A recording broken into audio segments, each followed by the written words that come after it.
Hello दोस्तों, आइए online study YouTube channel में आपका स्वागत है। दोस्तों आज की इस वीडियो में हम यूपी डीएलएड सेकंड सेमेस्टर के वर्तमान भारतीय समाज एवं प्रारंभिक शिक्षा यानी कि फर्स्ट पेपर का मॉडल पेपर करेंगे। दोस्तों ये मॉडल पेपर आपके लिए बहुत ही ज़्यादा महत्वपूर्ण होने वाला है, तो आप वीडियो को एंड तक जरूर देखिए। तो चलिए वीडियो शुरू करते हैं। पहला प्रश्न आप देख सकते हैं, पूछा गया है शिक्षा का प्रमुख उद्देश्य है। तो दोस्तों इसका सही आंसर हो जाएगा ऑप्शन सी, सर्वांगीण विकास। ठीक है, शिक्षा का जो प्रमुख उद्देश्य है वो सर्वांगीण विकास है। बात करें अगले प्रश्न की, पूछा गया है अनिवार्य प्राथमिक शिक्षा का प्रावधान संविधान के किस अनुच्छेद में किया गया है। तो दोस्तों इस प्रश्न का जो सही आंसर होगा वो ऑप्शन सी हो जाएगा, अनुच्छेद 45।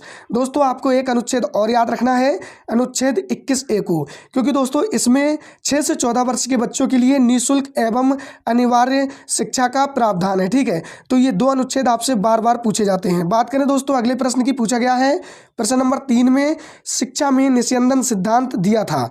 तो इस प्रश्न का सही आंसर हो जाएगा ऑप्शन बी, मैकाले ने। ठीक है, शिक्षा में निस्यंदन यानी कि छनाई का सिद्धांत इन्होंने दिया था।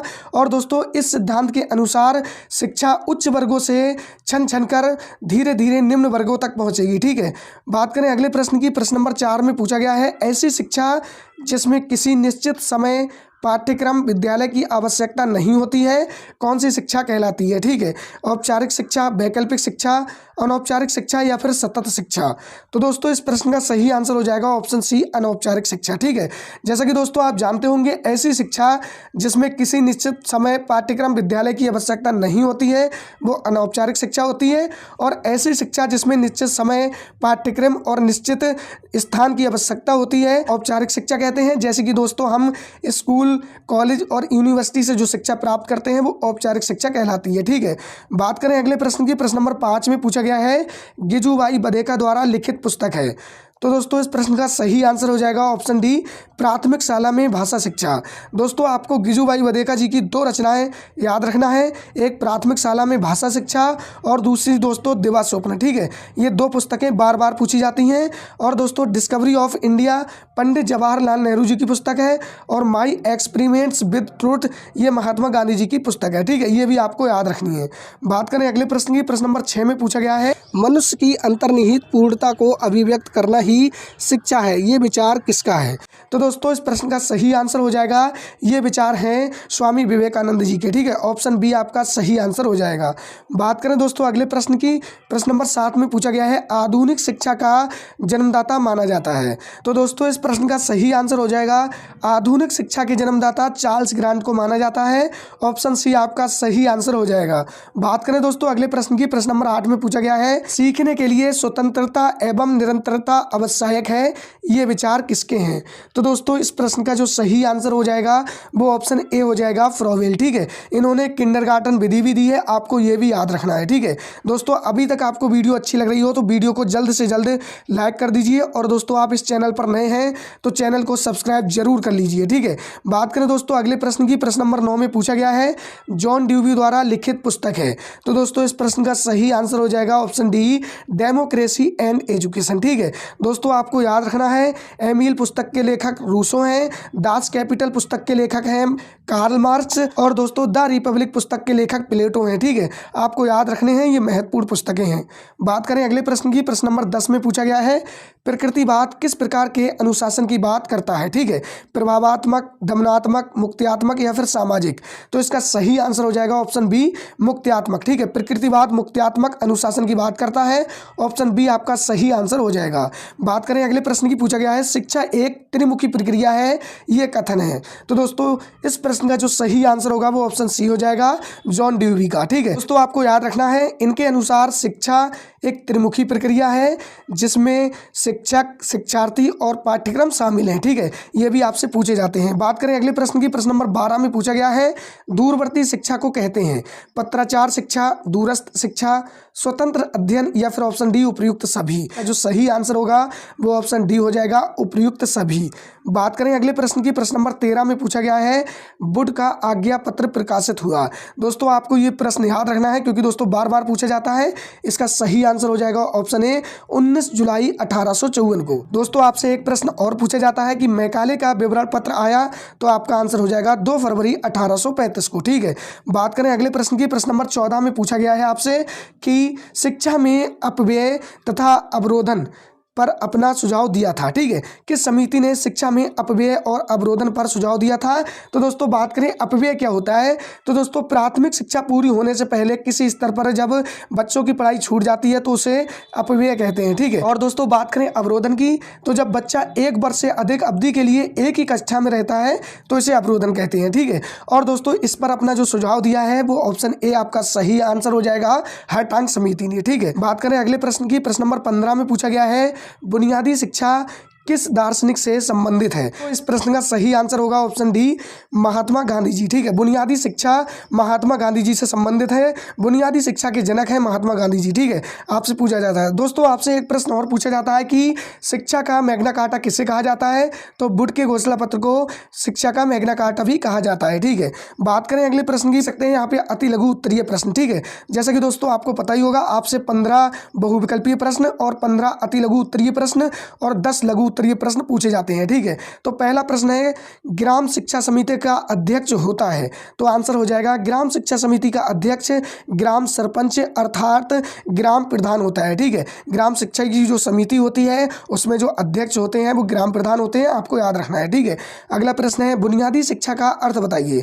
जैसा कि दोस्तों आपको पता है बुनियादी शिक्षा के जो जनक हैं वो महात्मा गांधी जी हैं। ठीक है, बुनियादी शिक्षा का तात्पर्य ऐसे शिक्षा से है जिसमें बालक के संपूर्ण व्यक्तित्व का विकास हो, जिसमें बालक शारीरिक एवं मानसिक रूप से अपना समस्त विकास करे। ठीक है, बुनियादी शिक्षा का अर्थ हो जाएगा। बात करें अगले प्रश्न की। प्रश्न नंबर 18 में पूछा गया है एनसीटीई से संबंधित उत्तर प्रदेश का कार्य कहाँ से होता है? तो दोस्तों यहाँ पे आप देख सकते हैं आंसर है एनसीटीई से संबंधित उत्तर प्रदेश का कार्य दिल्ली से होता है। ठीक है, अच्छा एनसीटीई क्या है? तो यहाँ पे आप देख सकते हैं भारत में अध्यापक शिक्षा के मानक राष्ट्रीय अध्यापक शिक्षा परिषद यानी कि एनसीटीई तय करती है। ठीक है, आपसे बात करें अगले प्रश्न की। प्रश्न नंबर 19 में पूछा गया है छात्र छात्राओं में मूल्यों के विकास हेतु कौन कौन से जनसंचार साधन हैं? तो आंसर हो जाएगा छात्र छात्राओं में मूल्यों के विकास हेतु टेलीविजन यानी कि टीवी, चलचित्र यानी कि फिल्म और रेडियो, टीवी तथा इंटरनेट आदि ये क्या है? ये आपके जनसंचार साधन है। ठीक है दोस्तों, अभी तक आपने वीडियो को लाइक नहीं किया है तो वीडियो को लाइक जरूर कर दीजिए और चैनल पर नए हैं तो चैनल को सब्सक्राइब जरूर कर लीजिए। ठीक है, बात करें अगले प्रश्न की। प्रश्न नंबर 20 में पूछा गया है किन्हीं 4 मानवीय मूल्यों का उल्लेख कीजिए। आंसर हो जाएगा सत्य, ईमानदारी, आत्मनिर्भरता और मानवता। ठीक है, ये क्या है? ये आपके मानवीय मूल्य हैं। ठीक है, आपसे 4 मानवीय मूल्य पूछे गए हैं। तो दोस्तों जरूरी नहीं है कि यहाँ पे जो बताए गए हैं यही लिखें, आपको जो पता हो आप वो लिख सकते हैं। बात करें अगले प्रश्न की। प्रश्न नंबर 21 में पूछा गया है दूरस्थ शिक्षा का उद्देश्य बताइए। आंसर हो जाएगा दूरस्थ शिक्षा का मुख्य उद्देश्य स्व अध्ययन को बढ़ावा देना है। दूरस्थ शिक्षा का उद्देश्य उन शिक्षार्थियों को गुणवत्तापूर्ण शिक्षा प्रदान करना है जो भौगोलिक, वित्तीय या अन्य बाधाओं के कारण पारंपरिक शिक्षा तक नहीं पहुंच पाते हैं। दूरस्थ शिक्षा कार्यक्रम शिक्षार्थियों को लचीलापन और सुविधा प्रदान करते हैं। ठीक है, बात करें अगले प्रश्न की। पूछा गया है उपनयन संस्कार से आप क्या समझते हैं? तो दोस्तों आपको याद रखना है उपनयन संस्कार वैदिक काल से संबंधित है। लिखा है वैदिक काल में जब बालक ज्ञान हासिल करने योग्य हो जाते थे तो उनका सर्वप्रथम उपनयन संस्कार कराया जाता था। इस संस्कार में पिता अपने बच्चों को गुरु के पास ले जाते थे। ठीक है, बात करें अगले प्रश्न की। प्रश्न नंबर 23 में पूछा गया है बौद्धकालीन शिक्षा के 2 प्रमुख केंद्रों के नाम बताइए। तो आंसर हो जाएगा बौद्धकालीन शिक्षा के प्रमुख केंद्र विक्रमशिला, तक्षशिला और नालंदा है। ठीक है, आप किन्हीं 2 के नाम लिख सकते हैं। बात करें अगले प्रश्न की। प्रश्न नंबर 24 में पूछा गया है कस्तूरबा गांधी बालिका विश्वविद्यालय की स्थापना के 2 उद्देश्य लिखिए।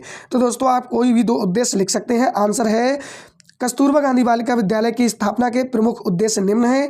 निम्न वर्ग की बालिकाओं के लिए आवासीय विद्यालय के माध्यम से गुणवत्ता युक्त प्रारंभिक शिक्षा को उपलब्ध कराना। ठीक है, कस्तूरबा गांधी जो कस्तूरबा गांधी जो विद्यालय होते हैं वो आवासीय विद्यालय होते हैं।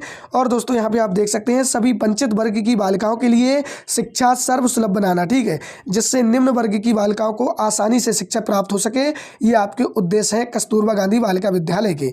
बात करें अगले प्रश्न की, प्रश्न नंबर 25 में पूछा गया है शिक्षा के 2 उद्देश्य लिखिए। तो आंसर हो जाएगा शिक्षा के 2 उद्देश्य निम्नलिखित हैं। शिक्षा का उद्देश्य व्यक्ति का सर्वांगीण विकास है। दोस्तों यहाँ पे आप देख सकते हैं शिक्षा का जो मुख्य उद्देश्य है वो व्यक्ति का सर्वांगीण विकास है, ठीक है। शिक्षा का उद्देश्य व्यक्तियों को जन्मजात शक्ति या क्षमता को विकसित करना है। तो शिक्षा का एक उद्देश्य ये भी हो जाएगा कि बच्चों की जन्मजात शक्ति या क्षमता को विकसित करना, ठीक है। बात करें अगले प्रश्न की, प्रश्न नंबर 26 में पूछा गया है पर्यावरण संरक्षण के 2 उपाय लिखिए। आंसर हो जाएगा वन संरक्षण तथा वृक्षारोपण को सर्वाधिक बढ़ावा देना चाहिए, फैक्ट्रियों और कारखानों को नदियों से दूर कर देना चाहिए, ठीक है। ये पर्यावरण संरक्षण के 2 उपाय हो जाएंगे। बात करें अगले प्रश्न की, पूछा गया है प्रश्नोत्तर विधि के जनक कौन है। तो आंसर हो जाएगा प्रश्नोत्तर विधि के जनक सुकरात हैं। बात करें दोस्तों अगले प्रश्न की, देख सकते हैं पूछा गया है मल्टीमीडिया क्या है। आंसर हो जाएगा मल्टीमीडिया अंग्रेजी के मल्टी तथा मीडिया शब्दों से मिलकर बना है, जहां मल्टी का अर्थ होता है बहु अथवा विविध और मीडिया का अर्थ होता है माध्यम। अर्थात मल्टीमीडिया एक माध्यम होता है जिसके द्वारा विभिन्न प्रकार की जानकारियों को विविध प्रकार के माध्यमों तक पहुंचाया जाता है, ठीक है। बात करें अगले प्रश्न की, पूछा गया है लैंगिक समानता से आप क्या समझते हैं। आंसर हो जाएगा लैंगिक समानता का आशय पुरुष एवं महिला के समस्त अधिकार, जिम्मेदारियां और समान शिक्षा आदि सभी समान रूप से होता है, ठीक है। बात करें अगले प्रश्न की, प्रश्न नंबर 30 में पूछा गया है पर्यावरण शब्द किन 2 शब्दों से मिलकर बना है। आंसर हो जाएगा पर्यावरण शब्द संस्कृत भाषा के परि प्लस आवरण से मिलकर बना है, जहां परि का अर्थ होता है चारों ओर और आवरण का अर्थ होता है ढका हुआ, ठीक है। अर्थात ऐसी चीजों का समुच्चय जो किसी व्यक्ति या जीवधारी को चारों ओर से आवृत यानी कि ढके हुए है, पर्यावरण कहलाता है, ठीक है। तो दोस्तों ये आपके थे अति लघु उत्तरीय प्रश्न। और दोस्तों आपसे पर्यावरण से 2 प्रश्न बहुत पूछे जाते हैं कि जल दिवस कब मनाया जाता है। तो आपको याद रखना है 22 मार्च को आपका जल दिवस मनाया जाता है। और दोस्तों पूछा जाता है कि पृथ्वी दिवस कब मनाया जाता है। तो आपका आंसर हो जाएगा 22 अप्रैल को पृथ्वी दिवस मनाया जाता है, ठीक है। ये 2 प्रश्न आपसे बार बार पूछे जाते हैं। और दोस्तों आप यहाँ पर देख सकते हैं लघु उत्तरीय प्रश्न। दोस्तों लघु उत्तरीय प्रश्नों को हल करने में वीडियो बहुत ज़्यादा लंबी हो जाएगी, इसलिए आप इनको अच्छे से तैयार कर लीजिएगा।